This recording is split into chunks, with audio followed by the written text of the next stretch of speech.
I know a lot of people like to focus on the big stuff that can be found in games, graphics, plot, or even broader topics like gameplay. And those are 100% valid. I'm certainly not about to say to throw those out. But there's a lot of charm to certain games. Some things just get immediately overlooked or not even thought twice about. I'm not about to rank some aspects of games I like with quantifiable evidence and thought-out opinion pieces. This is just a collection of some of the little things in gaming that always make me happy. So let's roll. Now, there was a catalyst to this video, and admittedly, it's a video I've thought about doing for years, and it's always been because of this little thing. Banjo's jump in Banjo-Kazooie and Tooie.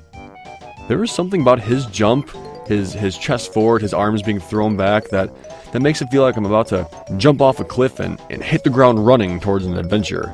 It's always just been so satisfying for me. That's not to say there aren't many more things I like. This one's a bit morbid. I really like Samus's death scream in the Prime series.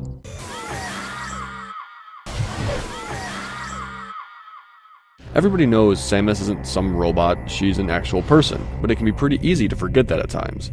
So when you die and actually hear one of Jennifer Hale's few voice clips, you remember how serious what just happened was. You know what, for that matter, I'd like to add the shouts anytime you step in any sort of hot or acidic liquid. Screw it, I just like Jennifer Hale as Samus. Jessica Martin was cool, but for Prime, Jenny's where it's at. Yes, I'm aware the voice credit is disputed, that's not the focus of this, I just like hearing Samus, let's move on.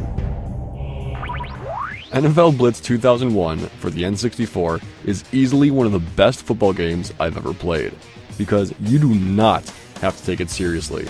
In fact, taking it seriously will probably ruin the experience. The Blitz series is known for the exaggerated gameplay and the late hits after someone's been tackled.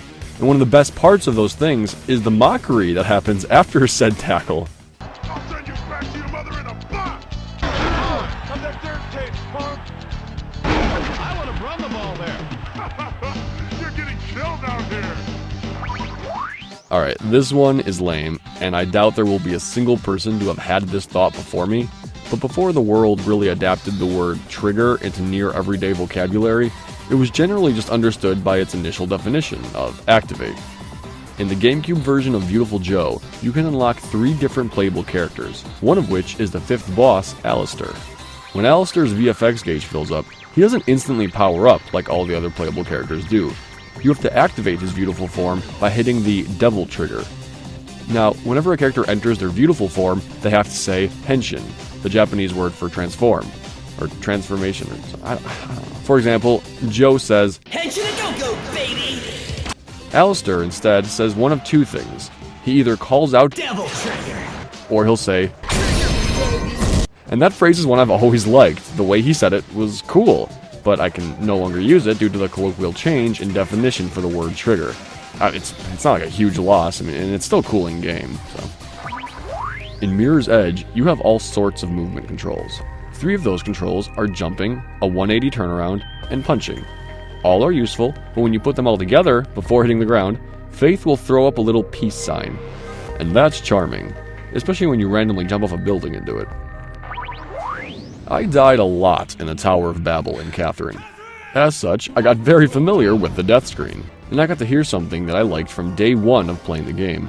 When you hit the continue button on the game over screen, Vincent, voiced by Troy Baker, says one of my favorite lines in gaming. He says, "Now's not the time to be dead." It's clearly a bizarre, joking statement, but the line, coupled with the delivery, is a pretty motivational, comeback speech-feeling sentiment. There were a lot of things that I thought about while compiling this, but they all seemed too big picture, like specific soundtracks or character models. This is supposed to be about the parts of games. With that in mind, what are some of the things you guys like? There are definitely more things out there, and I want to know about the things that make us happy to play games. Here's all the things at the same time, okay.